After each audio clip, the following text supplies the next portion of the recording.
Thank you very much. Thank you. Thank you. Well, a pleasant good morning to all of you. உங்கள் அனைவருக்கும் காலை வந்தனம். Yes, it's very true. I was born right here. நான் இங்கே பிறந்தது என்பது மிகவும் உண்மை. Although the day may come where people might question if I was even ever born. இன்றைக்கு சிலர் நான் பிறந்தேனா என்பதே சந்தேகம் என்கிறார்கள். But my mother came right here from the Veperi Puraswakam area. Vepery Purasawalkam ஏரியாவிலேயே நான் பிறந்து வளர்ந்தவன். My dad was from Calicut in Kerala. என்னுடைய தகப்பனார் கேரளாவில் உள்ள காலிக்கட் பட்டணத்தை சேர்ந்தவர். But they met here and were married here. என்னுடைய தகப்பனாரும் தாயாரும் இங்கே சந்தித்து திருமணம் செய்து கொண்டார்கள். When I was very young, I don't know, 3 or 4 years old, my father moved us to Delhi. நான் 3-4 வயது இருக்கும்போது என்னுடைய தகப்பனார் எங்கள் குடும்பத்தை டெல்லிக்கு கொண்டு சென்றார். And so தமிழ் மறந்து போயிட்டேன். ஆகவே தமிழ் மறந்து போய்விட்டது. கொஞ்சம் தெரியும். கொஞ்சம் தெரியும். ஹிந்தி காஃபி याद है. ஹிந்தி நிறைய ஞாபகம் இருக்குது. But it's nice to come back here and have the dosas and the vadas every morning. இங்கே திரும்ப வந்து தோசைகளும் இட்லிகளும் சாப்பிடுறது ரொம்ப அருமையாக இருக்கிறது. My mother used to have a perfect description of me. என்னை குறித்து என்னுடைய தாயார் இப்படி விவரிப்பார்கள். தண்டு சோத்தராமா குண்டு போட்டு வாடா. You know that? So what is that? Sotrama? He doesn't know. I was wandering all over the world, but when there was food on the table, I would come back. நான் உலகம் முழுக்க சுத்துவேன், ஆனால் மேஜையில சாப்பாடை வைத்த உடனே அங்கே இருப்பேன்வாங்க. The first time I ever went to a Christian meeting was because they were going to serve some food. முதல் முறையாக நான் ஒரு கிறிஸ்தவ கூட்டத்துக்கு போனபோது அங்கே ஏன் சென்றேன் என்றால் அங்கே சாப்பாடு போட போகிறார்கள் என்றார்கள். That's true. I understood that.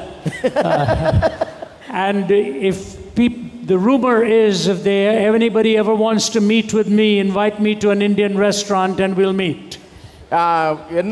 என்னை குறித்த ஒரு செய்தி என்ன என்றால் என்னை சந்திக்க விரும்புகிறவர்கள் ஏதாவது ரெஸ்டாரண்ட்டுக்கு கூட்டு போனால் என்னை சந்திக்கலாம்ன்றார்கள். But thank you for your hospitality.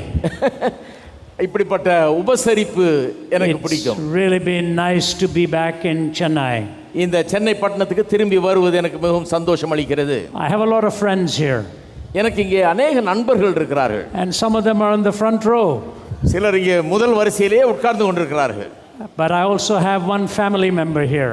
ஆனால் ஒரு குடும்பம் இங்கே இருக்கிறது. And that's my daughter Sarah. She is here with me.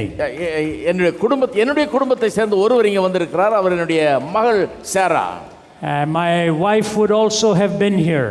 என்னுடைய மனைவியும் என்னோடு கூட வந்திருக்க வேண்டியது. She comes from Toronto, Canada. என்னுடைய மனைவி டொராண்டோ கனடாவை சேர்ந்தவர்கள். And her 97-year-old mother needed her. அவர்களுடைய 97 வயது தாயார் அவரை அங்கே வர சொல்லி அவருக்கு தேவை இருந்ததனால அங்கே கூப்பிட்டிருக்கிறார். So my wife is visiting with her mother. ஆகவே என்னுடைய மனைவி அவருடைய தாயாரை கவனித்துக் கொண்டிருக்கிறார். You know, it's interesting what memories do to you. ஞாபகம் வைத்திருக்கிற காரியங்கள் உங்களுக்கு என்ன செய்கிறது என்பது ரொம்ப அற்புதமான ஒரு காரியம். And it's very important to have the kind of memories that you can enrich your life with. உங்களுடைய வாழ்க்கையை அலங்கரிக்கிற பல நினைவுகள் முக்கியமாக இருக்கிறது. And so when I come back here, it's walking along memory lane. ஆகவே நான் இங்கே வரும்போது என்னுடைய நினைவுகள் எனக்கு திரும்ப வருகிறது. And one day we will all be in our eternal home. ஒரு நாள் நாம் நம்முடைய நித்திய வீட்டுக்கு செல்வோம். At Christmas season we celebrate it. Christmas கொண்டாடும் போது அதை கொண்டாடுகிறோம். That he who came to prepare a place for us was homeless when he came here. நமக்காக ஒரு இடத்தை ஆயத்தம் பண்ணுவேன் என்று சொன்னவர் இந்த பூமிக்கு வந்தபோது ஒரு இடம் இல்லாதவராய் இருந்தார். He came as the son of an earthly carpenter.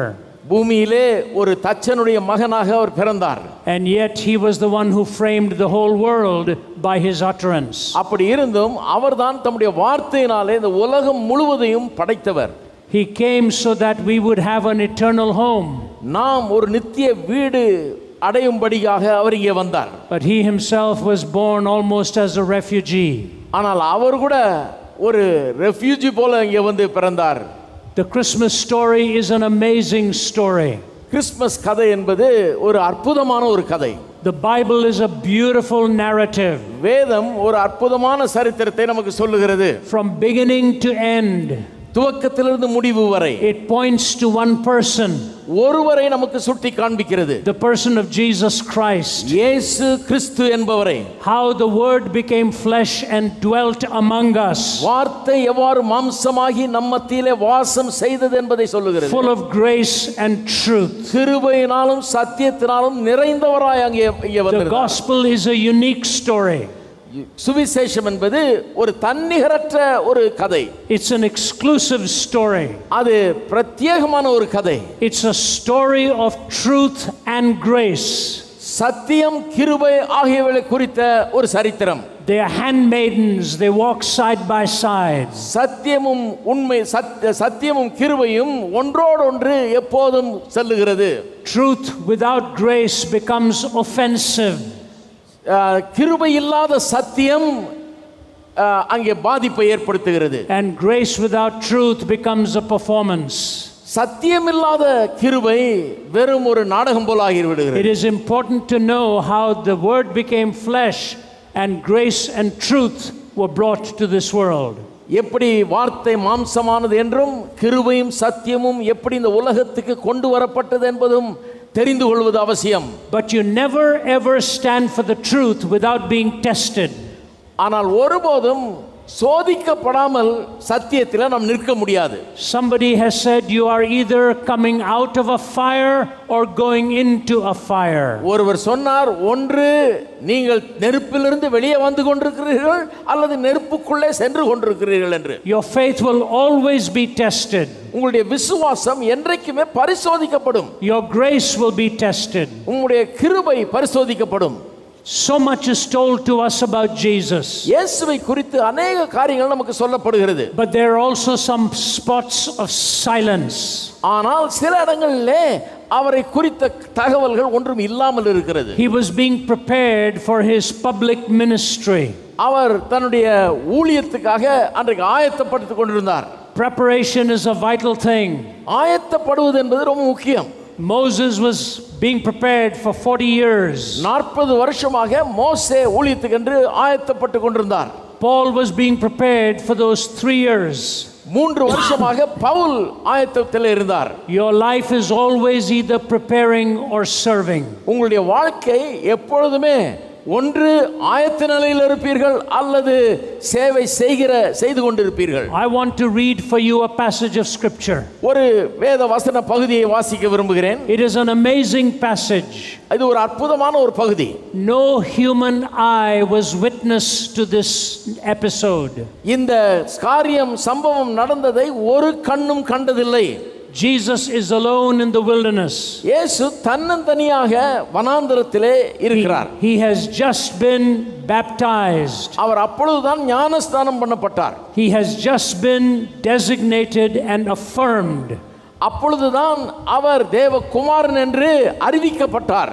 And between the promise and the fulfillment is the parenthesis.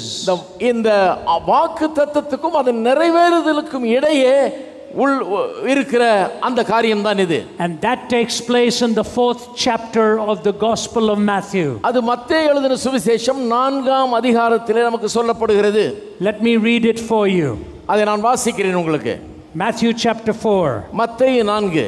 Then Jesus was led by the Spirit into the desert to be tempted by the devil. அப்பொழுது இயேசு பிசாசினால் சோதிக்கப்படுவதற்கு ஆவியானவராலே வனாந்தரத்துக்கு கொண்டு போகப்பட்டார். After fasting 40 days and 40 nights, he was hungry. அவர் இரவும் பகலும் 40 நாள் உபவாசமாய் இருந்த பிறகு அவருக்கு பசி உண்டாயிற்று. The tempter came to him and said, "If you are the Son of God, tell these stones to become bread." அப்பொழுது சோதனைக்காரன் அவரிடத்தில் வந்து, நீர் தேவனுடைய குமாரனே ஆனால் இந்த கல்லுகள் அப்பங்களாகும்படி சொல்லும் என்றான். Jesus answered, "It is written, man does not live on bread alone, but on every word that comes from the mouth of God." அவர் பிரதித்திரமாக, மனுஷன் அப்பத்தினாலே மாத்திரமல்ல தேவனுடைய வாயிலிருந்து புறப்படுகிற ஒவ்வொரு வார்த்தையினாலும் பிழைப்பான் என்று எழுதி இருக்கிறதே என்றார். Then the devil took him to a holy city and had him stand on the highest point of the temple.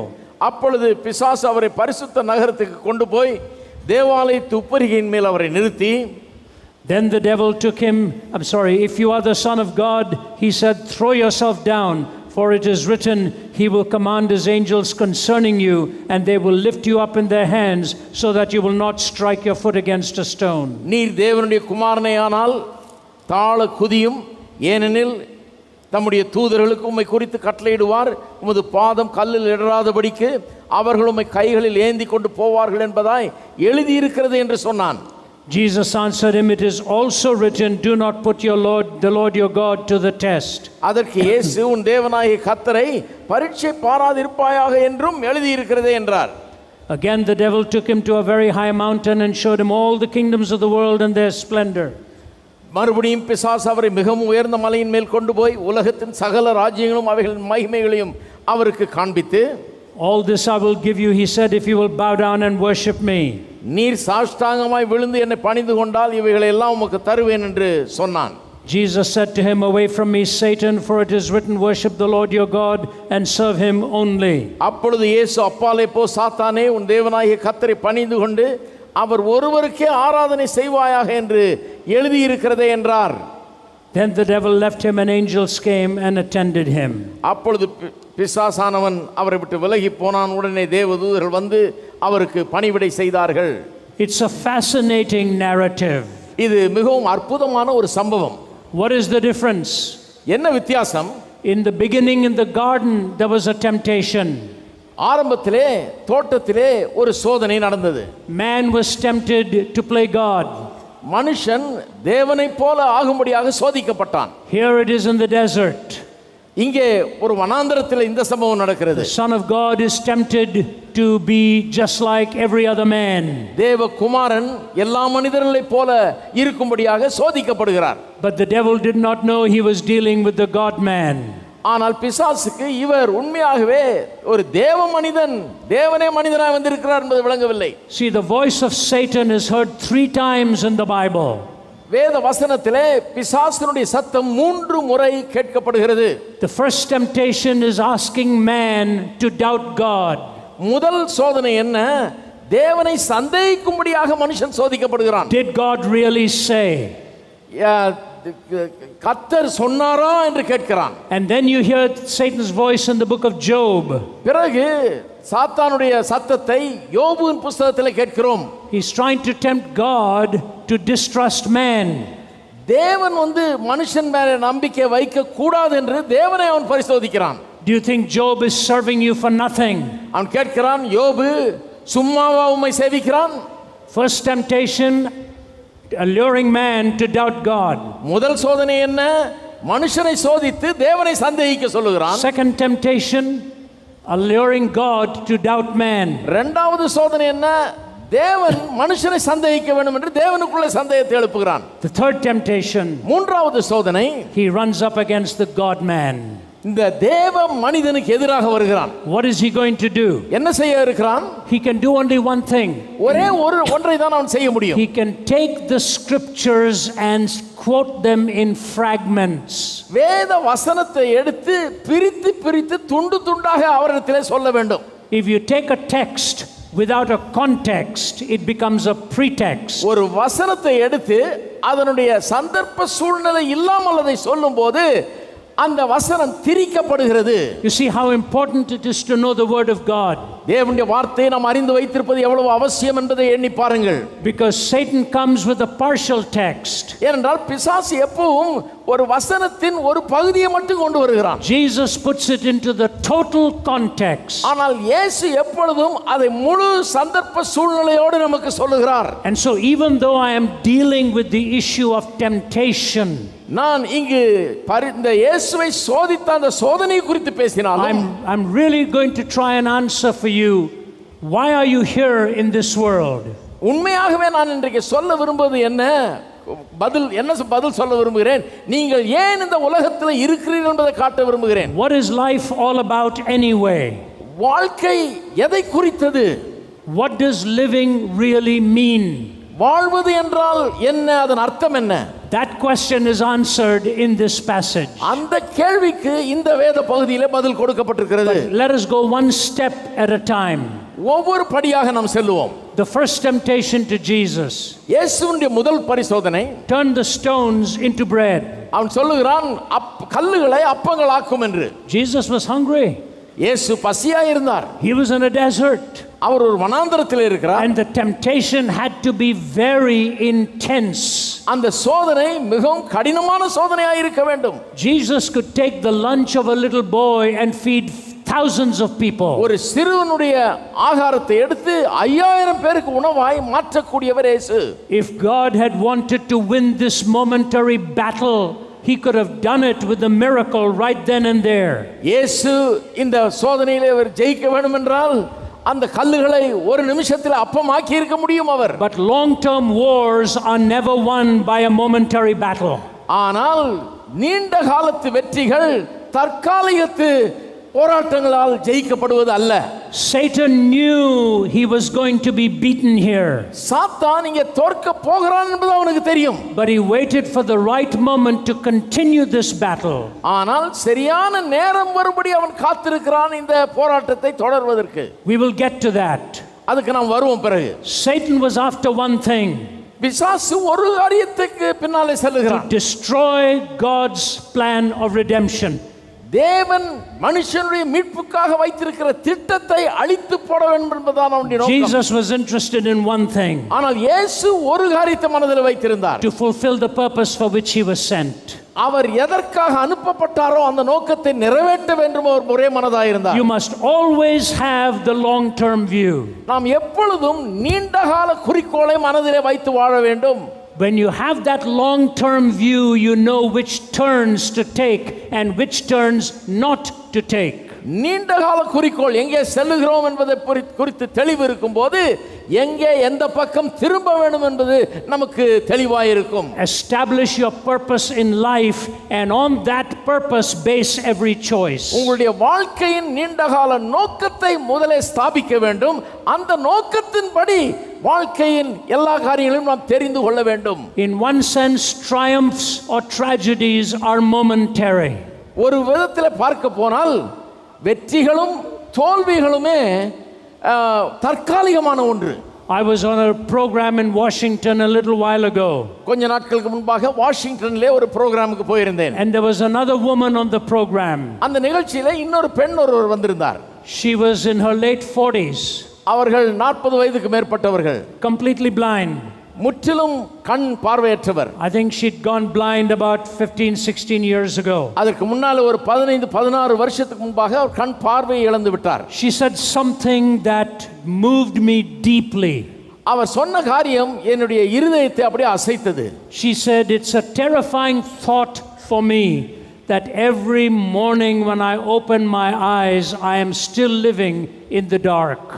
எனக்கு என்ன ஒரு பயமளிக்கக்கூடிய ஒரு எண்ணம் என்று சொன்னால் ஒவ்வொரு நாளும் நான் கண்ணை திறக்கும் போது நான் இன்னும் இருளிலே தான் வாழ்ந்து கொண்டிருக்கிறேன் என்பதை நினைக்கும் போதே பயங்கரமாக இருக்கிறது என்றார். Every day I live in the dark. ஒவ்வொரு நாளும் இருளிலே வாழுகிறேன். And somebody asked me, how do you live like this? ஒருவர் என்னை கேட்டார் என்று சொன்னார், அதாவது நீங்கள் எப்படி இப்படி வாழுகிறீர்கள் என்று கேட்டாராம். And so here's what she said. அவருக்கு இவர் இப்படியாக பதில் அளித்தார். My blindness is temporary.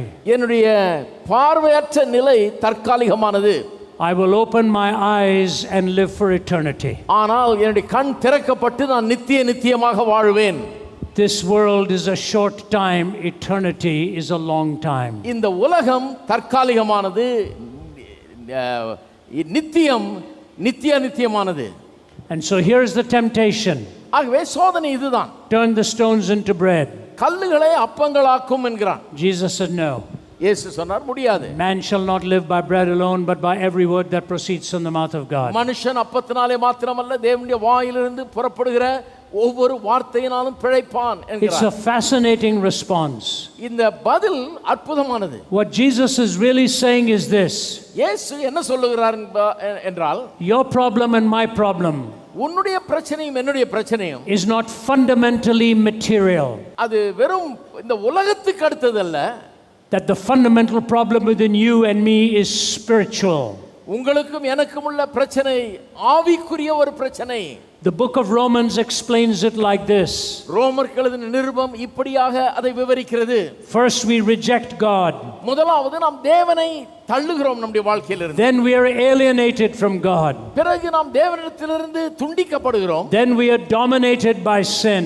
பிறகு பாவம் நம்மை ஆண்டு கொள்ளுகிறது. And the condemnation of God comes. பிறகு தேவனுடைய ஆக்கினை நம் மீது வருகிறது. Rejection.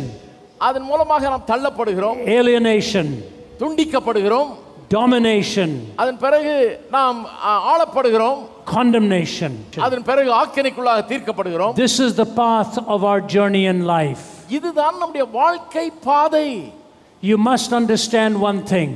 ஒரு காரியத்தை நாம் புரிந்து கொள்ள வேண்டும். Sin may be attractive. பாவம் கவர்ச்சியாக இருக்கலாம்.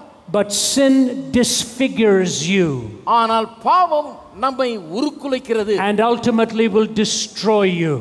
கடைசியிலே அது நம்மை அழித்து விடுகிறது. That's what God said to Cain. அதைத்தான் தேவன் காயினுக்கு சொன்னார். If you do what is right, will you not be accepted? நீ சரியானதை செய்தால் நீ ஏற்றுக்கொள்ளப்பட மாட்டாயோ? But sin is waiting at the door. It desires to have you. ஆனால் பாவம் உன்னுடைய வாசற்படியிலே இருக்கிறது. அது உன்னை ஆள காத்திருக்கிறது என்றார். Take a look at our world today. இன்றைக்கு நம்முடைய உலகத்தை பாருங்கள். We are watching humanity being destroyed by sin.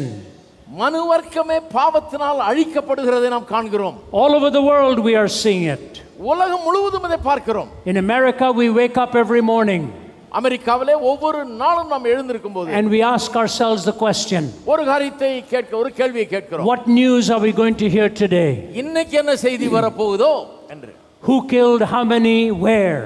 யாரு எத்தனை பேரை எங்க கொன்னாரு செய்தி வரப்போகுதோ? Do you know what is interesting about the last century? கடந்த நூற்றாண்டை குறித்த ரொம்ப சுவாரஸ்யமான காரியம் என்ன தெரியுமா? Think about this. இதை எண்ணி பாருங்கள். The First World War was described as the war that will end all wars. முதல் உலக மகா யுத்தம் எல்லா யுத்தத்துக்கும் முடிவு கட்டும் என்று சொன்னார்கள். Then came the Second World War. பிறகு இரண்டாம் உலக யுத்தம் வந்தது. And in the middle of all of that you had the Vietnam War, the Korean War. அதன் முடிவிலே வியட்நாம் யுத்தம் வந்தது. அப்பொழுது கொரியா, அதன் பிறகு கொரிய யுத்தம் வந்தது. And all the killing that was going on. அங்கே நடந்த அந்த சாவுகள். Do you know that in the 20th century we killed more people in war than all of the previous centuries combined? உங்களுக்கு தெரியுமா 20ஆம் நூற்றாண்டிலே கடந்த எல்லா நூற்றாண்டுகளிலும் மொத்தமாய் நடந்த கொலைகளை காட்டிலும் அதிக கொலைகள் சாவுகள் 20ஆம் நூற்றாண்டிலே நடைபெற்றது என்று? For many years I have told this story and it's the simplest way to get the truth across. அநேக வருஷங்களாக நான் இந்த ஒரு கதையை சொல்லி வருகிறேன். ரொம்ப எளிதாக சத்தியத்தை அது வெளிப்படுத்தும். The most famous 20th century journalist in the United Kingdom was a man by the name of Malcolm Muggeridge. England தேசத்தை சேர்ந்த மிகப்பெரிய பத்திரிகையாளர் ஒருவர் இருக்கிறார். அவருடைய பெயர் மால்கம் மகரிட்ஜ். He loved India. இந்தியாவை அதிகமாய் நேசித்தவர். He wrote so much about India. இந்தியாவை குறித்து நிறைய எழுதி இருக்கிறார் அவர். He taught journalism in India. இந்தியாவிலே வந்து வாழ்ந்து பத்திரிகையாளர்களுக்கு அவர் போதித்திருக்கிறார். I had the privilege of meeting Malcolm Muggeridge 7 months before he passed away. அவர் மரிப்பதற்கு 7 மாதத்துக்கு முன்பு அவரை சந்திக்கும் வாய்ப்பு எனக்கு கிடைத்தது. His house had so many pictures of his memories from India. இந்தியாவின் நினைவாக பல படங்களை அவர் வீடு முழுவதும் மாட்டி வைத்திருந்தார். But he looks back to India to trace his spiritual journey. ஏனென்றால் அவர் தன்னுடைய ஆவிக்குரிய பயணத்தை இந்தியாவிலே தான் ஆரம்பித்தார் என்று சொல்லுகிறார். You see, he was living in the south. அவர் இங்கே தெற்கு பகுதியில் வாழ்ந்து வந்தார். And he woke up one morning. ஒரு காலை வேளையில எழுந்தாராம். And he went to the river to have a swim. அந்த ஆற்றிலே போய் நீந்தலாம் என்று போனாராம். And in the distance he saw a woman come to have her morning bath. தூரத்திலே ஒரு பெண் ஒருவள் ஆற்றுக்குள்ளே இறங்கி கொண்டிருக்கிறாள் குளிக்கும்படியாக. And his evil heart began to beat out evil desires. அவருடைய பொல்லாத இருதயமானது பொல்லாத ஆசையை அவருக்கு தூண்டியது. So he started to swim towards her. ஆகவே தண்ணீரில் இறங்கி அவளை நோக்கி நீந்தினாராம். He said in his heart he knew he shouldn't be doing this. அவருடைய உள்ளம் சொல்லுகிறது இவர் இதை செய்யக்கூடாது என்று. But he kept swimming. ஆனால் நீந்தி போகிறார். And he came closer and closer to the woman. கிட்ட அந்த பெண்ணை நெருங்கி வந்து விட்டார். She had wanted to be private. அவள் தனியாக குளித்துக் கொண்டிருக்கிறாள். But he came closer. ஆனால் அவள் அருகிலே வந்து விட்டார். அவர் And he lifted his head out of the water. வந்தவர் தண்ணிக்குள்ள இருந்து தலையை தூக்கினார். And this terrified woman covered her arms over her body like this. பயந்து போன அந்த பெண் தன்னுடைய சரீரத்தை தன்னுடைய கைகளால் மூடிக்கொண்டாளாம். And Margaret says this. மகரிஷ் இதை சொல்லுகிறார். I looked at her face. அவளுடைய முகத்தை நான் கண்டேன். And I realized she was a woman with leprosy.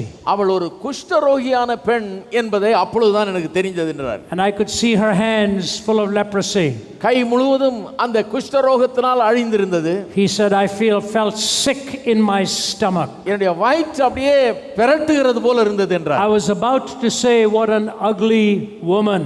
நான் என்ன அசிங்க அவலட்சணமான ஒரு பெண் என்று வாயை திறந்து சொல்லலாம் என்று இருந்தேன். And then he said, but that was not the right response. ஆனால் எனக்குள்ளே சொல்லிக் கொண்டேன், அதல்ல விஷயம். The right response was to know what an ugly heart he was living with. எது சரியான விஷயம் என்றால் என்னுடைய இருதயம் எவ்வளவு பொல்லாததா இருக்கிறது. We ask about all the evil that is around in the world. இந்த உலகத்தில் இருக்கிற எல்லா தீமையும் நாம் பார்க்கிறோம். Have we dealt with the evil that is inside our world? ஆனால் நம்முடைய உலகமாகிய இந்த இருதயத்துக்குள்ள இருக்கிற தீமையை நாம் மேற்கொண்டிருக்கிறோமா? Have we seen how wretched this heart is? நம்முடைய இருதயம் எவ்வளவு பொல்லாதது என்பதை கண்டிருக்கிறோமா? Lust of the flesh, மாம்சத்தின் இச்சை, lust of the eyes, கண்களின் இச்சை, and the pride of life. வாழ்க்கை ஜீவனத்தின் பெருமை. Jesus reminded us that our primary malady was spiritual, not material. நம்முடைய அடிப்படை பிரச்சனை ஆவிக்குரிய ஒன்று, வெறும் உலகத்துக்குரிய காரியம் அல்ல. It was years later that Muggeridge started to follow Jesus Christ himself. பல வருஷங்களுக்கு பிறகு இந்த பத்திரிகையாளர் மகரிட்ஜ் இயேசுவை பின்பற்ற ஆரம்பித்தார். And he wrote the book Jesus Rediscovered. Jesus rediscovered என்கிற இயேசுவை மறுபடியும் கண்டுபிடித்தேன் என்கிற ஒரு புத்தகத்தை எழுதினார். Somebody said it was the wrong title. சிலர் சொன்னார்கள் இது தவறான தலைப்பு என்று. They said he should have written it saying Muggeridge Rediscovered. அவர் இப்படி எழுதியிருக்க வேண்டும், மகரிட்ஜ் இயேசுவை மகரிட்ஜ் தன்னை திரும்ப கண்டுபிடித்தார் என்று எழுதியிருக்க வேண்டும் என்றார். He came to Jesus because he saw who he really was in here. அவர் இயேசு வண்டியில் வந்தபோது அவர் உண்மையாகவே இங்கே இருதயத்தில் என்னவா இருக்கிறார் என்பதை கண்டுகொண்டார். I have a friend who is a sculptor. ஒரு சிற்பி எனக்கு தெரியும். And he has sculpted a body lying on the sidewalk. ஒரு பிளாட்ஃபார்மில் கிடந்த ஒரு சரீரத்தை சிற்பமாக வடிவமைத்தார். Drunk with a bottle in his hand. அந்த பிளாட்ஃபார்மில் கிடந்த ஒருவன் பாட்டிலை கையில் வைத்து கொண்டிருக்கிற மாதிரி குடித்தவன் போல. And he told my wife and me this is a self portrait. அவர் என்ன சொன்னார், என் மனைவிக்கும் எனக்கும், இது என்னை குறித்த படம் என்றார். He said this describes me. இது என்னை விவரிக்கிறது. He said I've read the Bible many times. நான் வேதாகமத்தை பலமுறை வாசித்திருக்கிறேன். He said 5 of the most important words in the English Bible. ஆங்கில வேதாகமத்திலே வரும் 5 முக்கியமான வார்த்தைகள் இவைகள் என்றார். About the prodigal son. அந்த கெட்ட குமாரன் கதையில வருகிறது. When he came to himself. தமிழிலே அவன் புத்தி தெளிந்த போது என்று வருகிறது. When he came to himself. அவன் புத்தி தெளிந்த போது. When you come to yourself. நீங்கள் புத்தி தெளியும் போது you find out you are not God. உங்களை நீங்கள் காணும் போது தான் உங்களுக்கு தெரியுது நீங்கள் கடவுள் அல்ல என்று. That your heart needs a savior. உங்களுடைய இருதயத்துக்கு இரட்சகர் ஒருவர் தேவை என்று விளங்குகிறது. Jesus resisted the temptation. இயேசு அந்த சோதனையை எதிர்த்தார். If he had yielded to the temptation he would have become a materialist. அந்த சோதனைக்கு தன்னை விட்டு கொடுத்தார் என்றால் அவர் உலக பிரகாரமான ஆயிருப்பார். So there was a second temptation. ஆகவே இரண்டாவது ஒரு முறை சோதிக்கிறான். What was that temptation? அந்த சோதனை என்ன? And that temptation was to play God. தேவனை போல ஆகி காண்பிப்பது. To use God. தேவனை பயன்படுத்திக் கொள்வது. He said why don't you jump? அவர் என்ன கேட்கிறான்? தாழ குதியும் என்கிறான். And when you jump, தாழ குதிக்கும் போது see if God will protect you. தேவன் உம்மை பாதுகாப்பாரா என்பதை பாரும். What is happening here? என்ன நடக்கிறது இங்கே? Why is this happening? ஏன் இப்படி நடக்கிறது? It is very critical we understand why this is happening. என்ன எதற்காக இப்படி நடக்கிறது என்பதை புரிந்து கொள்வது ரொம்ப அவசியம். You see, if Jesus had yielded to this temptation, இயேசு இந்த சோதனைக்கு உட்பட்டிருந்தார் என்றால் what would have happened? என்ன நடந்திருக்கும்? there would have been no cross. சிலுவை நேர்ந்திருக்காது. You must understand that. அதை புரிந்து கொள்ள வேண்டும். If Jesus had given in to this, இயேசு இந்த சோதனைக்கு உட்பட்டிருந்தால் there would have been no cross. சிலுவை மரணமே நேர்ந்திருக்காது. Because Satan comes back to him at the cross. ஏனென்றால் பிசாசானவன், if you be the Christ, save yourself and us. சிலுவையில் தொங்குகிற இயேசுவிடத்தில் வந்தான். வந்து என்ன சொல்லுகிறான்? நீர் கிறிஸ்துவாய் இருந்தால் உம்மை ரட்சித்துக் கொள்ளும் என்று. Do you realize how unique the gospel message is in the cross of Jesus Christ? Kalvari சிலுவையின் மூலமாய் நமக்கு சொல்லப்படுகிற இந்த சுவிசேஷம் எவ்வளவு அற்புதமானது என்பது உங்களுக்கு விளங்குகிறதா? I remember some years ago, சில வருஷங்களுக்கு முன்பாக I was having a dialogue ஒரு பேச்சுவார்த்தை பண்ணி கொண்டிருந்தேன் with a Muslim cleric ஒரு இஸ்லாமிய மதத்தை சேர்ந்த ஒருவரோடு, in ஒரு Damascus, போதகரோடு. in Damascus, Syria. Damascus Syria என்கிற இடத்திலே. His name was Sheikh Hussein. அவர் பேர் ஷேக் Hussain. He was the leading Shia cleric in Syria. ஷியா மதத்தை சேர்ந்த ஒரு தலைசிறந்த போதகர் அவர். We dialogued back and forth. நாங்கள் அடிக்கடி பேசிக்கொள்வோம். He would ask me a question, அவர் என்னை கேள்வி கேட்டார், and I would answer it. நான் பதில் சொல்லுவேன். Then I would ask him a question, நானும் அவரை கேட்பேன், and he would answer it. அவர் அதற்கு பதில் சொல்வார். I'll never forget what he said. அவர் சொன்னது எனக்கு மறக்கவே முடியாது. At the end of our dialogue, நாங்கள் பேச்சுவார்த்தையை முடிக்கும்போது, which was in front of an audience, ஒரு ஆடியன்ஸ் முன்னால் அதை பண்றோம், கூட்டத்து முன்னாடி. Sheikh Hussein said this. ஷேக் ஹுசைன் இதை சொன்னார். He said, Professor Zacharias, சொன்னார், professor ஜக்கராயஸ், I want to say something to you. ஒரு காரியத்தை உங்களுக்கு சொல்ல விரும்புகிறேன். He said, maybe the time has come ஒருவேளை நேரம் வந்து விட்டது, when we in the Muslim world have to stop asking if Jesus died on the cross. இஸ்லாமியர்களாகிய நாங்கள் இயேசு உண்மையாகவே சிலுவையிலே மரித்தாரா என்று என்கிற கேள்வியை கேட்பதை நிறுத்தும் காலம் வந்து விட்டது என்றார். And to start asking the question, அந்த கேள்வியை கேட்கிறதை நிறுத்த வேண்டும் என்கிறார். why did he die on the cross? அதை நிறுத்திட்டு ஏன் அவர் சிலுவையில் மரித்தார் என்ற கேள்வியை கேட்க வேண்டும் என்றார். Not if, but why. மரித்தாரா என்கிற கேள்வி அல்ல, ஏன் மரித்தார் என்கிற கேள்வியை கேட்க வேண்டும். Some years ago I was speaking at the opening day of the United Nations. சில வருஷங்களுக்கு முன்பதாக யுனைடெட் நேஷன்ஸினுடைய முதல் நாள் ஆரம்ப நாளில் பிரசங்கம் பண்ணினேன். It is by invitation to any ambassador who wants to come. அந்த கூட்டத்தில் கலந்து கொள்ள அம்பாசிடர்கள் வரவழைக்கப்பட்டிருந்தார்கள். யார் வேண்டுமென்றாலும் வரலாம். It's called the United Nations Prayer Breakfast. அது United Nations Prayer Breakfast என்று அழைப்பார்கள். And you have to be very careful when you speak there. அங்கே பேசும்போது ரொம்ப ஜாக்கிரதையாய் பேச வேண்டும். Because there are people of many different faiths. ஏனென்றால் பல மதங்களை சேர்ந்தவர்கள் இருக்கிறார்கள் அங்கே. But they asked me to speak on a difficult subject. ஆனால் ஒரு கஷ்டமான காரியத்தை குறித்து பேச சொன்னார்கள். This was the subject. காரியம் இதுதான். Everything around us is changing. நம்மை சுற்றி இருக்கிற எல்லாம் மாறிக்கொண்டிருக்கிறது. Values are changing. மனுஷர்களுடைய values மாறிக்கொண்டிருக்கிறது. All the ethics, all the morals are changing. எல்லா அந்த சன்மார்க்க நெறிகள் எல்லாம் மாறிக்கொண்டிருக்கிறது. How do you find an absolute? எப்படி நீங்கள் இதுதான் சத்தியம் என்று ஒன்றை எப்படி சொல்ல முடியும்? How do you find the eternally true? ஒரு நித்திய சத்தியம் என்று ஒன்றை எப்படி சொல்ல முடியும்? Let me give you an example. ஒரு உதாரணத்தை சொல்லுகிறேன். When you're driving in Chennai, சென்னையிலே நீங்கள் கார் ஓட்டி கொண்டு போகும்போது, the most important thing to do is to pray before you get on the road. ரோட்ல போறதுக்கு முன்னாடி செய்ய வேண்டிய முக்கியமான காரியம் ஜெபிக்க வேண்டும். In Hindi it's the jara hatke jara bachke ye hai Bombay meri jaan. You know, you dodge and bob and weave. This is Bombay, this is life. இந்தியில சொல்லுவாங்க, அப்படி இப்படியும் போறப்ப அடிபடாம பாத்துக்கிட்டு போறதுக்கே சரியா இருக்குது. Very good. Well done. Very good. Yeah. So you dodge and bob and weave. இப்படி அப்படியும் அடிபடாம பாத்துட்டு போறது. And you come to a traffic light. பிறகு ஒரு லைட்டுக்கு வர்றோம். When you see the red light, red லைட்டை பார்க்கும்போது, it's not there for Christmas. அது கிறிஸ்மஸ்னு போடல அவங்க light. It is there to tell you to stop. அந்த சிவப்பு விளக்கு என்ன சொல்லுது? நில்லுன்னுது. And so you stop. ஆகவே நிற்க வேண்டும். And you're just looking around waiting for the light to turn green. அந்த விளக்கண்டில் நின்னு அங்க இங்க பார்த்துட்டு இருக்கீங்க பச்சை நிறம் மாறுறதுக்கு. And you look at the lane next to you. உங்களுக்கு பக்கத்துல இருக்கிற அங்க நின்று கொண்டிருக்கிற காரை பார்க்கிறீங்க. And you see that car is moving. அந்த கார் ஏற்கனவே நகர ஆரம்பிக்குது. But you're not sure.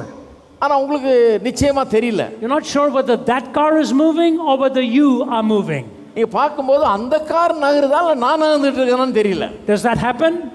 பாத்துறீங்களா அது? What do? என்ன பண்ணுவீங்க? You immediately press your brake harder. சந்தேகம் இருக்கும்போது உடனே உங்க பிரேக்கை நீங்க அழுத்த ஆரம்பிப்பீங்க. You want to make sure that you're not moving. நீங்க நகராம இருக்கணும்னு அதை அழுத்துவீர்கள். But then you look outside. பிறகு வெளியே பார்க்கிறீர்கள். And you're still not sure. இன்னும் உங்களுக்கு சந்தேகமா இருக்கு. What do? என்ன பண்ணுவீங்க? You look towards a tree or a lamppost or a building. ஒரு மரத்தையோ அல்லது ஒரு விளக்கு கம்பத்தையோ அல்லது ஒரு கட்டடத்தையோ பார்ப்பீர்கள். That which is not supposed to move. நகராத ஒன்றை பார்க்க வேண்டும். And you measure yourself by that. அதை கொண்டு நீங்கள் நகர்ந்து கொண்டிருக்கிறீர்களா என்பதை நீங்கள் நிதானிக்கலாம். That is your absolute. அதுதான் உங்களுடைய உண்மை, சத்தியம். What would happen if the trees and the buildings and the lampposts started to move also? என்ன நடக்கும்? மரமும் கட்டடமும் இந்த விளக்கு கம்பங்களும் நகர ஆரம்பிச்சதுன்னா என்ன ஆகும்? You would be in a real mess. அப்போ உங்களுக்கு உண்மையாகவே குழப்பம் ஏற்படும். That's why 35,000 feet in the air, a pilot looks at his instruments. ஆகவே தான் விமானத்திலே 25,000 அடி உயரத்திலே பறந்து கொண்டிருக்கும் போது அந்த விமானி தன்னுடைய கருவிகளை அங்கே பார்க்கிறார். Because there are no trees and buildings and lampposts at that level. ஏனென்றால் அங்க பார்க்கிறதுக்கு மரமும் இல்ல, விளக்கு கம்பமும் இல்ல, கட்டடங்களும் இல்ல. He needs an absolute. அவருக்கு பார்க்கிறதுக்கு அப்படி ஏதாவது ஒன்று இருக்க வேணும், ஸ்திரமான ஒன்று இருக்க வேணும், அசையாதது. So I'm talking to the UN ambassadors. ஆகவே அந்த UN ambassadors பத்தியில பேசுகிறேன். I say there are 4 things you have to decide in life. நான் சொன்னேன் நீங்கள் வாழ்க்கையில 4 காரியங்களை தீர்மானிக்க வேண்டும். How to define evil. எப்படி நீங்கள் இந்த உலகத்தில் இருக்க பொல்லாப்புக்கு அர்த்தம் சொல்லுகிறீர்கள்? How to define justice. எப்படி நீதிக்கு அர்த்தம் சொல்லுகிறீர்கள்? How to define love. எப்படி அன்பை அர்த்தம் சொல்லுகிறீர்கள்? And how to know forgiveness. எப்படி பாவ மன்னிப்புக்கு அர்த்தம் சொல்லுகிறீர்கள்? Evil. பொல்லாப்பு, justice, நீதி, love, அன்பு, forgiveness, மன்னிப்பு. And they're all sitting and listening. அவர்கள் எல்லாரும் உட்கார்ந்து கேட்டுக்கொண்டிருக்கிறார்கள். I said there is one place in the world where these 4 things come together. இந்த 4 காரியங்களும் ஒன்றாய் வருகிற ஒரு இடம் இருக்கிறது. On a hill called Calvary. Kalvari என்னும் ஒரு மலை மீது. The evil that is in the human heart. இருதயத்தில் இருக்கிற பொல்லாப்பு. The justice by which God lives. தேவன் நீதியுள்ளவராய் இருக்கிறாரே அந்த நீதியுள்ள வாழ்க்கை. The love that he expresses. அவர் காண்பிக்கும் அன்பு. And the forgiveness that he offers. அவர் கொடுக்கும் மன்னிப்பு. There was silence in the auditorium. அந்த இடம் முழுவதும் அமைதியால் நிறைந்தது அன்றைக்கு. And some of the ambassadors were standing in line to come and shake hands at the end of it. முடிந்த பிறகு சில தேசத்தின் பிரதிநிதிகள் அங்கே வரிசையாய் நின்றார்கள் என்னுடைய கரத்தை குலுக்குவதற்கு. And one ambassador said this to me. ஒரு பிரதிநிதி சொன்னார். He said, Mr. Zacharias. அவர் சொன்னார், Mr. Zacharias, I don't like my job. என்னுடைய வேலை எனக்கு அவ்வளவா பிடிக்கல. I live a very lonely life. நான் ஒரு தனிமையான ஒரு வாழ்க்கை வாழுகிறேன். I'm the ambassador for my country here. என்னுடைய தேசத்தின் தூதுவராக நான் இருக்கிறேன். He said, I miss my family. என்னுடைய குடும்பம் என்னோடு இல்லாதது எனக்கு வருத்தமா இருக்கிறது. Sometimes wonder if we are accomplishing anything out here. சில நேரத்திலே இங்கே நாம் இருக்கிறதன் மூலமாக ஏதாவது பயன் இருக்கிறதா என்பதை நான் எண்ணி பார்ப்பேன். And he said, every morning I ask myself the question. ஒவ்வொரு காலையும் நான் இந்த கேள்வியை நான் கேட்கிறேன். Why am I here? நான் ஏன் இங்கே இருக்கிறேன் என்ற கேள்வி. Today I have found my answer. இன்றைக்கு நான் அதற்கான பதிலை கண்டுபிடித்து விட்டேன். My country is atheistic. என்னுடைய தேசம் நாத்திக தேசம். But today I found my answer. ஆனால் என்னுடைய பதிலை நான் கண்டுபிடித்து விட்டேன். I came here to find God. இங்கே தேவனை கண்டுபிடிக்க வந்தேன். I came here to find Jesus Christ. இயேசுவை கண்டுகொள்ள வந்தேன். Will you pray with me? என்னோடு ஜெபிப்பீர்களா என்று கேட்டார். How amazing. என்ன ஆச்சரியம் பாருங்க. How amazing. என்ன ஆச்சரியம். He was an ambassador for his country. தன்னுடைய தேசத்தின் தூதுவர். And he knew he needed God and the saving work of grace. அவருக்கு தெரிகிறது அவருக்கு தேவன் தேவை, ரட்சிப்பின் கிருபை தேவை என்று. A man in Mumbai stood up at an open forum. நான் நடத்தின ஒரு கூட்டத்திலே ஒரு மனிதன் எழுந்து நின்றார் மும்பையிலே. And he said to me, Mr. Zacharias, அவர் சொன்னாரு, Mr. Zacharias, I have a question for you. உங்களுக்கு ஒரு கேள்வியை வைத்திருக்கிறேன். My wife and I have a disagreement. என்னுடைய மனைவிக்கும் எனக்கும் ஒரு கருத்து வேற்றுமை It's on இருக்கிறது. the question of whether I need a guru. எனக்கு ஒரு குரு அவசியமா என்கிற கேள்வி எங்களுக்குள்ள எழுந்திருக்கிறது. My wife says we all need a guru. என்னுடைய மனைவி சொல்லுகிறார் நமக்கு எல்லாருக்குமே யாராவது ஒரு குரு அவசியம். I said I'm not sure. நான் சொன்னேன் எனக்கு அவ்வளவு நிச்சயமா தெரியவில்லை. What do you have to say to us? நீங்கள் என்ன சொல்லுகிறீர்கள் என்றார். I said the first thing I want to say to you is I don't want to get into middle of an argument between a husband and a wife. நான் சொன்னேன் முதல் காரியம் நீங்க ரெண்டு பேரும் கருத்து வேற்றுமையில இருக்கிறீங்க, இதுக்கு நடுவுல நான் பூவ விரும்பலன்னு சொன்னேன். But the second thing I want to say to you is இரண்டாவது காரியம் ஒன்றை சொல்லுகிறேன். I said I like your question. உங்களுடைய கேள்வி எனக்கு பிடிச்சிருக்குது. In your end of your question you said is a guru necessary? நீங்கள் கேட்கிறீர்கள் ஒரு குரு நமக்கு அவசியமா என்று. I said here's my answer. என்னுடைய பதில் இதுதான். Only that is necessary which meets your greatest need. உங்களுடைய தேவைகளை மிகப்பெரிய தேவையை எது சந்திக்கிறதோ அது உங்களுக்கு அவசியம். And your greatest need is not for a guru, your greatest need is for a savior. உங்களுடைய மிகப்பெரிய தேவை ஒரு குரு அல்ல, ஒரு ரட்சகர். I said if your guru also needs the savior. உங்களுடைய குருவுக்கும் ஒரு ரட்சகர் தேவை. And if your guru doesn't here go ahead. And if your guru doesn't have the savior, his answers are going to be invaluable for eternity. உங்களுக்கு இருக்கிற குருவுக்கே ரட்சகரை தெரியலனா அவர் கொடுக்கும் பதில்கள் மெய்யாகவே பிரயோஜனமுள்ளதா இருக்காது நித்தியத்திலே. We need the savior. நமக்கு ரட்சகர் அவசியம். We need his forgiveness. அவருடைய மன்னிப்பு அவசியம். We need the provision that he's made for your sin and mine. உங்களுடைய பாவங்களுக்காகவும் என்னுடைய பாவங்களுக்கும் அவர் ஏற்படுத்தின அந்த பிராயச்சித்தம் நமக்கு அவசியம். There is no other faith in the world that offers you a loving savior.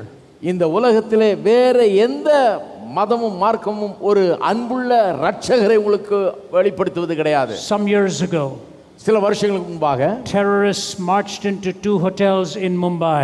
பயங்கரவாதிகள் பம்பாய் பட்டணத்திலே ஒரு ஹோட்டலுக்குள்ளே சென்றார்கள். At the Oberoi Hotel and the Taj Mahal Hotel. Oberoi ஹோட்டல்லையும் Taj Mahal ஹோட்டலுக்குள்ளேயும். I was visiting there a little while after that. அதன் பிறகு கொஞ்ச நாளைக்கு பிறகு அங்கே நான் சென்றிருந்தேன். You could see the bullet marks. அங்கே அந்த பாழடைந்து போன்ற கட்டடங்களை கண்டேன். And now both of them have a memorial. அந்த இரண்டு இடத்திலையும் இன்றைக்கு நினைவிடம் வைத்திருக்கிறார்கள். It was a horrible scene. அது ஒரு பயங்கரமான காட்சி. Guests were killed, management was killed. அங்கே வந்திருந்த விருந்தாளிகள் கொல்லப்பட்டார்கள், அங்கே வேலை செய்கிறவர்கள் கொல்லப்பட்டார்கள். But there was an incredible story that came out of that. ஆனால் அதிலிருந்து ஒரு அற்புதமான ஒரு சம்பவம் வெளிவந்தது. One of the men who was having dinner at the Taj Mahal Hotel there told this story to the television. Taj Mahal ஹோட்டல்ல அன்றைக்கு சாப்பிட்டு கொண்டிருந்த ஒருவர் இந்த சம்பவத்தை அந்த ஹோட்டல் நிர்வாகிகளிடத்தில் சொன்னார். He was an Indian born English actor.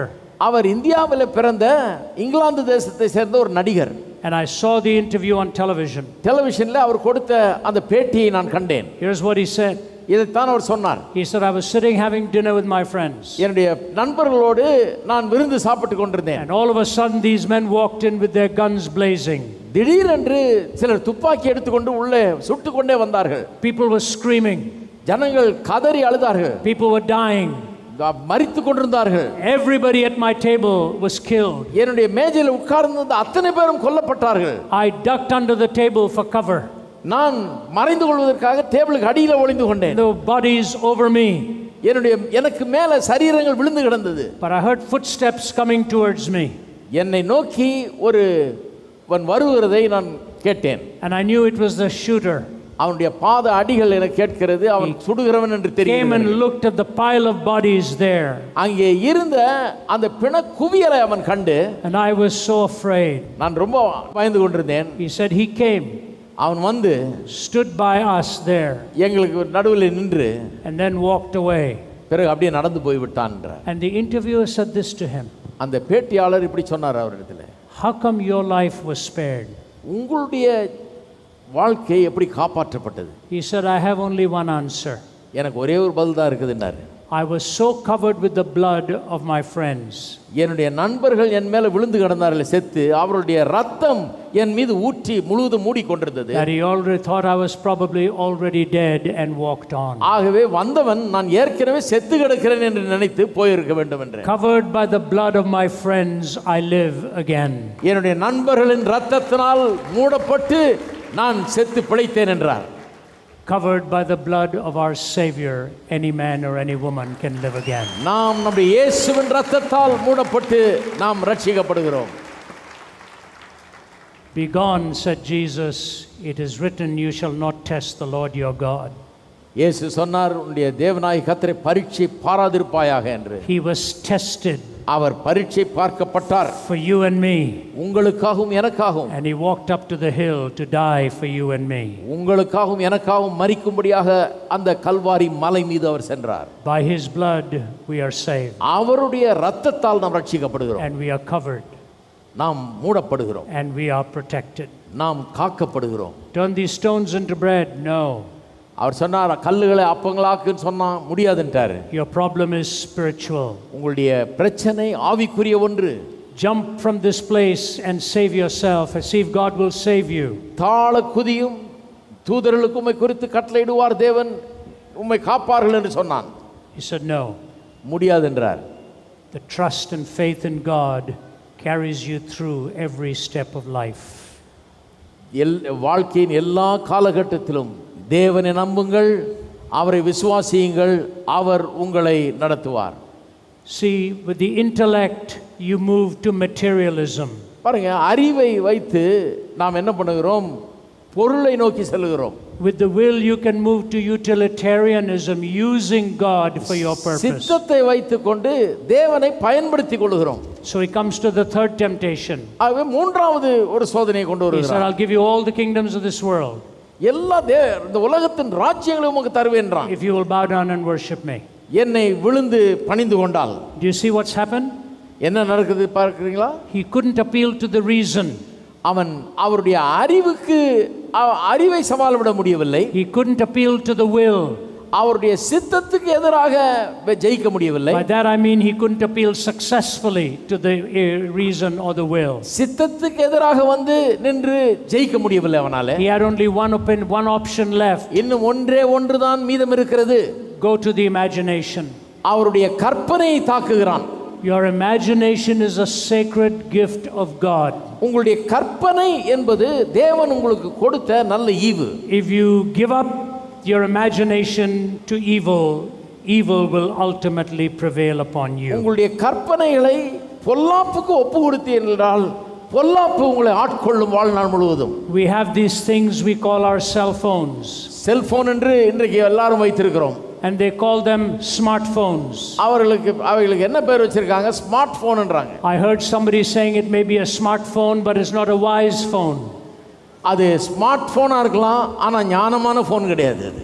The phone doesn't give you wisdom, it only gives you options. இந்த போன் உங்களுக்கு ஞானத்தை தருவதில்லை, பல தெரிந்து கொள்வதற்கு பல காரியங்களை தருகிறது, It அவ்வளவுதான். is God who gives you wisdom. ஆனால் தேவன் மட்டும் தான் ஞானத்தை தருகிறவர். We have young people today இன்றைக்கு நம் வாலிபர்கள் நம்ம மத்தியில் இருக்கிறார்கள், exposed to all of this. அவர்கள் எல்லாம் இந்த செல்போன் அவர்களிடத்தில் The இருக்கிறது. devil is referred to the prince of the power of the air. பிசாசானவன் ஒரு இந்த வான மண்டலங்களில் இருக்கிற அசுத்த ஆவிகள் கொண்டு செயல்படுகிறான். And he's using the power of the air to invade the imagination of young people. இந்த வான மண்டலங்களில் உள்ள அவனுடைய சேனைகளை பயன்படுத்தி இந்த வாலிபர்களுடைய மனதை தாக்க, கற்பனையை தாக்க முற்படுகிறான். I often tell my colleagues, என்னோட வேலை செய்பவர்களுக்கு நான் சொல்லுவதுண்டு, temptation almost always begins with the eyes. சோதனை எப்போதும் நம்முடைய கண்களிலிருந்து தான் ஆரம்பிக்கிறது. Manage your eyes. உங்களுடைய கண்களை நீங்கள் ஆளுகை செய்ய வேண்டும். Control your focus. உங்களுடைய எதன் மீது கண்களை வைக்கிறீர்கள் என்பதில் ஜாக்கிரதையாக இருக்க வேண்டும். I have a practice when I travel. நான் பிரயாணம் பண்ணும்போது நான் ஒரு காரியத்தை கடைபிடிக்கிறேன். I almost never turn on the television. நான் டெலிவிஷனையே ஆன் செய்வது கிடையாது. If I do, it's for one or two things. அதை ஆன் பண்ணனா ஏதாவது ஒன்று ரெண்டு காரியத்துக்கு தான் ஆன் பண்ணுவேன். I want to get the latest news. இருக்கிற சமீபத்தில் வந்த செய்திகளை கேட்க, or I want to get the latest sports information. அல்லது இந்த ஸ்போர்ட்ஸை பற்றி சில தகவல் பெற்றுக்கொள்ள. And then I use this only to get the cricket scores. இந்த போனை எதுக்கு பயன்படுத்துறேன்னா கிரிக்கெட் ஸ்கோர் பார்க்கிறதுக்கு மட்டும்தான். I've never lost my love for cricket. Cricket நேசிப்பதை நான் இதுவரைக்கும் நிறுத்தவே இல்லை. Although today it's become a bit of a lunacy and I'm embarrassed to even admit it. இந்த கிரிக்கெட் எனக்கு ஒரு பைத்தியமாக இருக்கிறது, அதை ஒத்துக்கொள்வது எனக்கு வெட்கமாக இருக்கிறது. Paityam is right. That's what it's become. Yeah. பைத்தியம் தான் correct. Here's what I want to say to you. இதைத்தான் உங்களுக்கு சொல்ல விரும்புகிறேன். Who governs your life of pleasure? உங்களுடைய இன்பங்களை, வாழ்க்கையில் இருக்கிற இன்பங்களை யார் ஆளுகிறார்? How do you differentiate between legitimate pleasure and illegitimate pleasure? சரியான இன்பத்திற்கும் தவறான இன்பத்திற்கும் எப்படி வித்தியாசம் கண்டுபிடிக்கிறீர்கள்? You know, I have met many people in my travels. என்னுடைய பயணத்திலே பலரை நான் சந்திக்கிறேன். I remember once I was in Bangkok, Thailand. தாய்லாந்தில் உள்ள பேங்காக் பட்டணத்திலே ஒரு முறை இருந்தேன். And there was a famous film actor there. அங்கே ஒரு மிகப்பெரிய சினிமா நடிகர் இருந்தார். I only knew his name. அவருடைய பெயர் மட்டும் தான் எனக்கு தெரியும். And the general manager of the hotel called me in my room.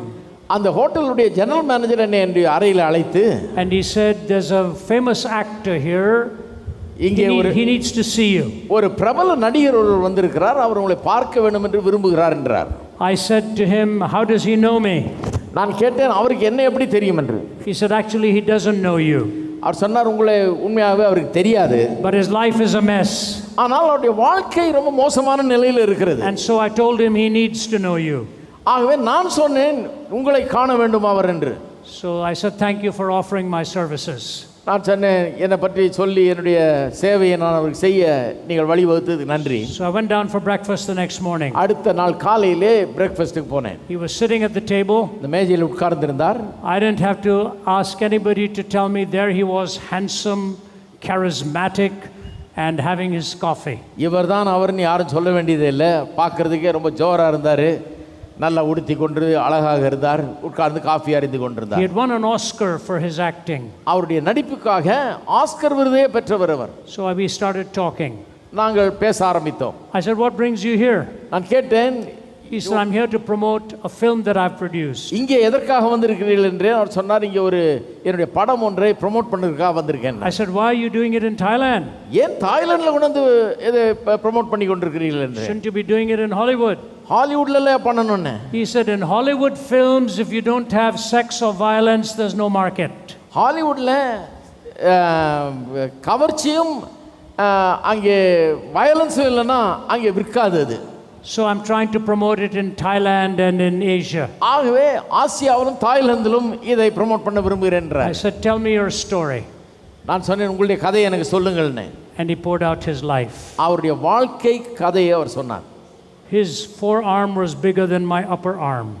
அவருடைய கை என்னுடைய கையின் மேல் பகுதியை காட்டிலும் பெருசா இருந்தது. And he started to tremble. அவர் அப்படியே நடுங்க ஆரம்பித்தார். And here's what he said. அவர் சொன்னார், I've got an Academy Award. நான் அகாடமி அவார்ட்லாம் வின் பண்ணியிருக்கேன். I've made a lot of money. நிறைய பணம் சம்பாதிச்சிட்டேன். I'm very famous. நான் மிகவும் பிரபலமாக இருக்கிறேன். But I have lost my family completely. ஆனால் என்னுடைய குடும்பத்தை முற்றிலுமாய் இழந்து விட்டேன் என்றார்.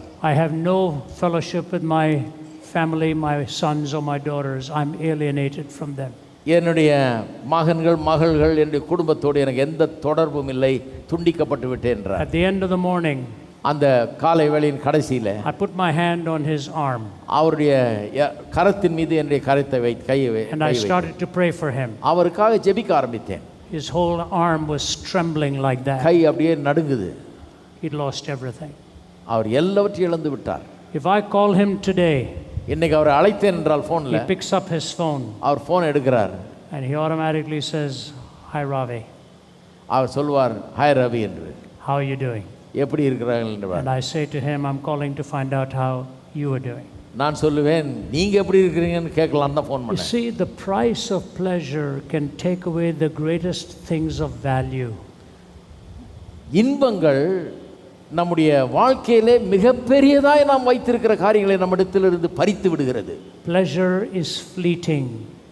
இன்பம் தற்காலிகமானது, பறந்து போய்விடும். So where do you find pleasure? இன்பத்தை எங்கே நாம் காண வேண்டும்? You have to find it in the expression of your worship before the living God. அதை எங்கே கண்டுபிடிக்க வேண்டும் என்றால் தேவனை ஆராதிப்பதிலே தான் கண்டுபிடிக்க வேண்டும். Satan wants your worship.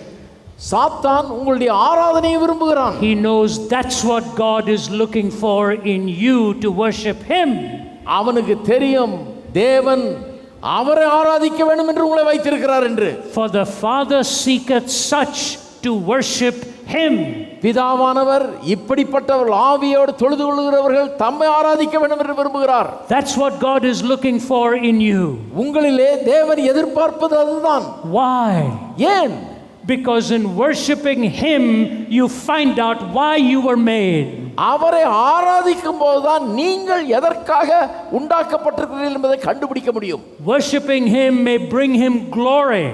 அவரை ஆராதிப்பது அவருக்கு மகிமையை கொண்டு வருகிறது. But worshiping him brings you fulfillment and meaning and purpose. ஆனால் அவரை ஆராதிப்பது உங்களுக்கு நிறைவையும் அர்த்தத்தையும் நோக்கத்தையும் கொடுக்கிறது.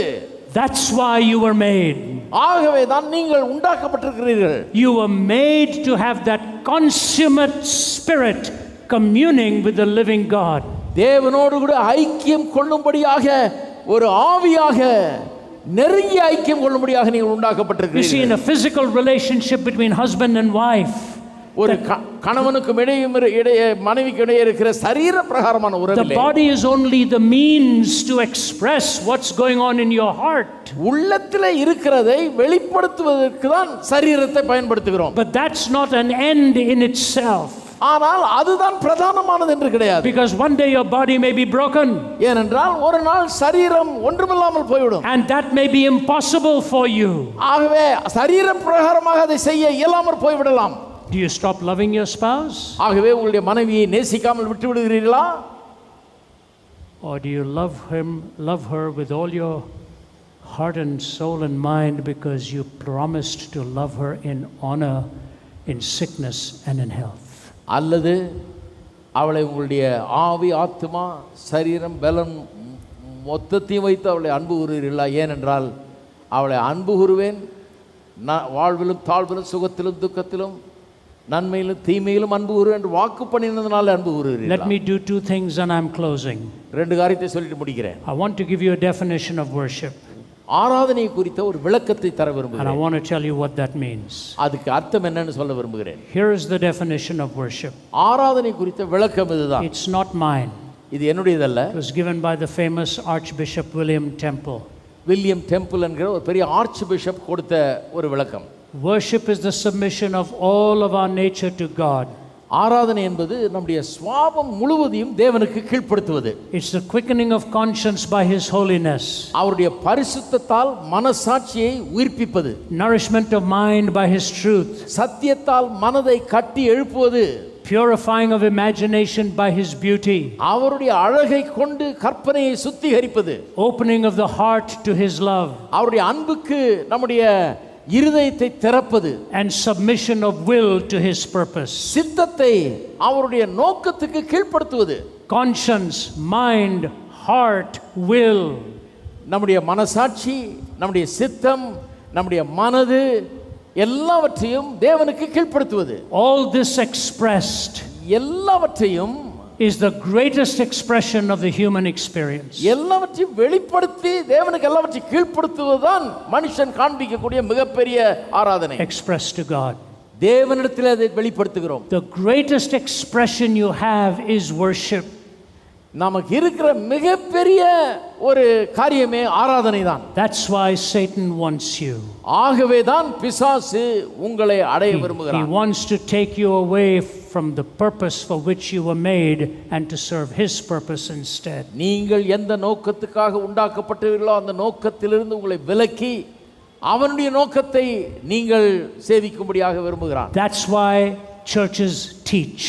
ஆகவே தான் சபைகள் போதிக்கின்றன. To reach the mind. மனதை அங்கே ஆளுவதற்கு. That's why we sing. ஆகவே தான் நாம் பாடுகிறோம். To stir the imagination. நம்முடைய கற்பனைகளை தூண்டி எழுப்புவதற்கு. That's why we take the Lord's Supper. ஆகவே தான் கர்த்தருடைய பந்தியிலே பங்கு கொள்கிறோம். To touch, to taste, to commune. அதை தொட்டு அதை வாங்கி புசித்து குடித்து அவரோடு ஒன்றாகும்படியாக. That's why we have fellowship with each other. ஆகவே தான் ஒருவரோடொருவர் ஐக்கியம் கொள்ளுகிறோம். Worship is the greatest expression of your soul. ஆராதனை என்பது உங்களுடைய ஆத்துமாவின் முழு வெளிப்பாடு. You see, in every other faith, எல்லா மதங்களிலும் you go to the temple. ஒரு கோயிலுக்கு செல்லுகிறீர்கள். In the Christian faith, ஆனால் கிறிஸ்தவ மதத்திலே you bring the temple with you. ஆலயத்தை உங்களோடு கொண்டு வருகிறீர்கள். This is the temple of the living God. இது ஜீவனுள்ள தேவனுடைய ஆலயமாய் இருக்கிறது. You can worship him riding a bicycle or in a taxi. ஒரு டாக்ஸில போகும்போதும் நீங்கள் ஆராதிக்கலாம், ஒரு சைக்கிள்ல போய் கொண்டிருக்கும் போதும் நீங்கள் ஆராதிக்கலாம். In fact, here's what I want to say to you. கவனிங்கள் சொல்ல விரும்புகிறதை. The only reason you're here is not to worship. நீங்கள் இங்கே வந்திருப்பது ஆராதிப்பதற்கல்ல. You're here to worship in community. நீங்கள் இங்கே ஒன்று கூடி ஆராதிக்க முடியா வந்திருக்கிறீர்கள். You were already worshiping before you came here. நீங்க வர்றதுக்கு முன்னாடியே ஆராதிச்சிட்டு தான் இருக்கிறீங்க. You and I cannot keep worship to 2 hours on Sunday. நீங்களும் நானும் ஆராதனையை வெறும் வாரத்துக்கு ஒரு முறை ஞாயிற்றுக்கிழமையில 2 மணி நேரத்துக்குள்ள அடைக்கிட முடியாது. Worship runs parallel with your life. ஆராதனை என்பது நம்முடைய வாழ்க்கையோடு செல்லுகிறது. That's why we give our money. ஆகவே தான் நம்முடைய பணத்தை கொடுக்கிறோம். That's why we love our neighbor. ஆகவே தான் நம்முடைய அயலானை நேசிக்கிறோம். That's why we bring hope to people. ஆகவே தான் ஜனங்களுக்கு நம்பிக்கையை கொடுக்கிறோம். And that's why we provide for the needy.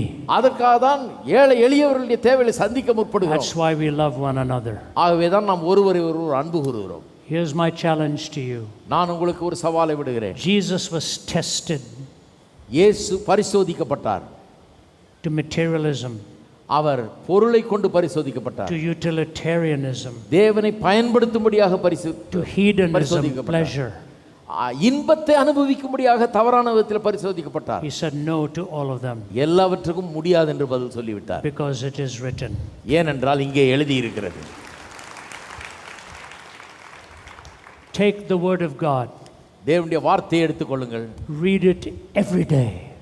ஒவ்வொரு நாளும் அதை வாசியுங்கள். And ask God to speak to you. தேவன் உங்களோடு பேசும்படியாய் கேளுங்கள். Thy word is truth. உம்முடைய வார்த்தையே சத்தியம். The word abides forever. தேவனுடைய வார்த்தை நித்தியமாய் இருக்கிறது. The scriptures cannot be broken.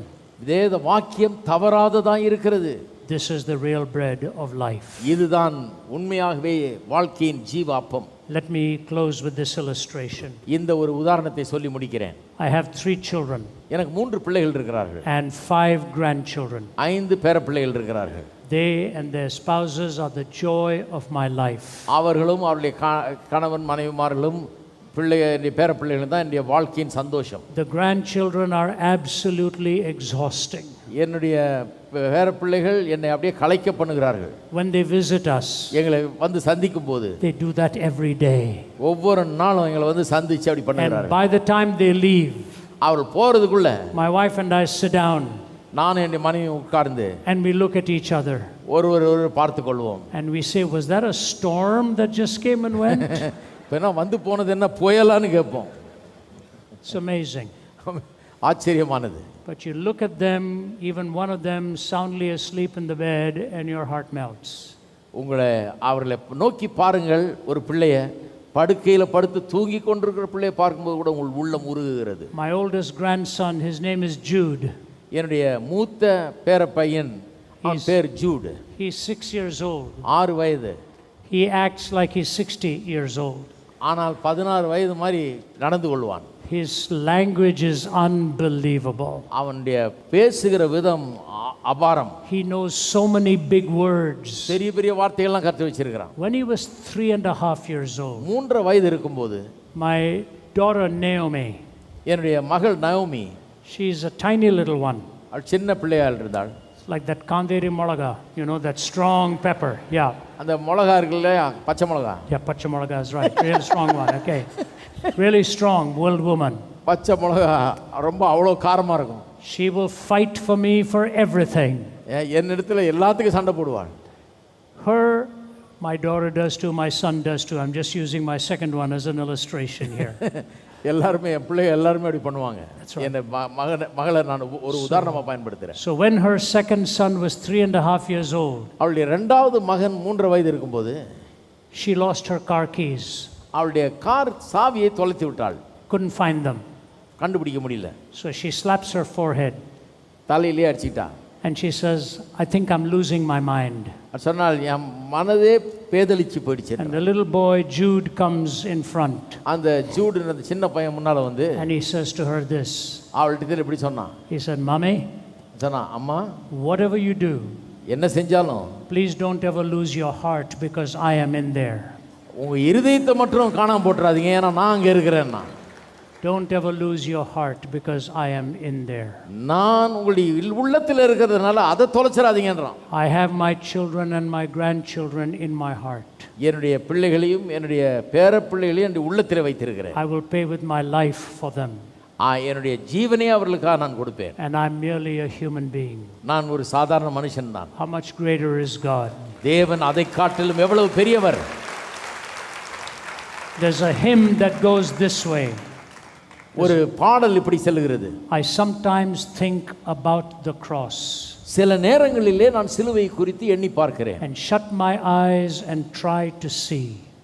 நான் என்னுடைய கண்களை மூடி பார்க்க முயற்சிக்கிறேன். The cruel nails, the crown of thorns, and Jesus crucified for me.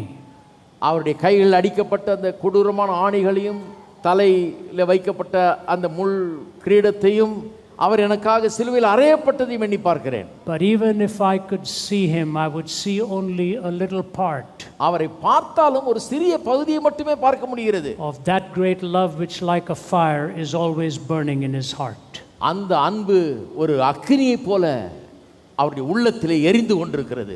Even if I could see him die, I would only see a little part. அவர் மரிக்கிறதை நான் கண்டால் கூட ஒரு சிறிய பகுதியை தான் காண முடியும். Of that great love which like a fire is always burning in his heart.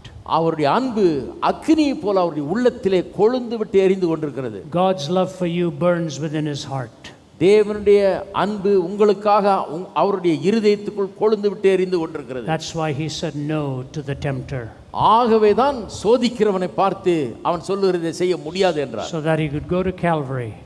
ஏனென்றால் அவர் அப்பொழுதுதான் கல்வாரிக்கு செல்ல முடியும். Rise again from the dead. மரித்தோரிலிருந்து எழும்ப முடியும். And he's promised to return for you and me. உங்களுக்காகவும் எனக்காகவும் திரும்ப வருகிறேன் என்றும் வாக்கு பண்ணியிருக்கிறார். First time he came here homeless. முதல் முறையாக வந்தபோது இடமில்லாத தங்க இடமில்லாதவராக வந்தார். When he comes again, he's coming to take us home. அவர் திரும்ப வரும்போது ஒரு வீட்டை ஆயத்தம் பண்ணி அங்கே நம்மை கொண்டு போக முடியாது வருகிறார். To prepare a place for you and me is his mission now. அவர் உங்களையும் என்னையும் ஆயத்தப்படுத்தி கொண்டிருக்கிறார். அவருடைய வேலை அதுதான் இன்றைக்கு. But that preparation is in your heart and mine. அந்த ஆயத்தம் இன்றைக்கு உங்களுடைய உள்ளத்திலும் என்னுடைய உள்ளத்திலும் நடந்து கொண்டிருக்கிறது. Do you know him? அவரை நீங்கள் அறிந்திருக்கிறீர்களா? Have you committed your life to him? அவருக்கு உங்களுடைய வாழ்க்கையை ஒப்பு கொடுத்திருக்கிறீர்களா? Do you worship him in spirit and in truth? அவரை ஆவியோடும் உண்மையோடும் தொழுது கொள்கிறீர்களா? Those of you listening in another part of the world, உலகத்தின் மற்ற பகுதியிலிருந்து கேட்டுக்கொண்டிருக்கிறவர்கள், you may be in your living room or your bedroom or your office. உங்களுடைய வீட்டிலே படுக்கறையிலோ அல்லது உங்களுடைய அலுவலகத்திலே உட்கார்ந்து கேட்டுக்கொண்டிருக்கலாம். You may be alone or you may be with your friends. தனியாகவோ நண்பர்களோடோ இருக்கலாம். God is there in your room.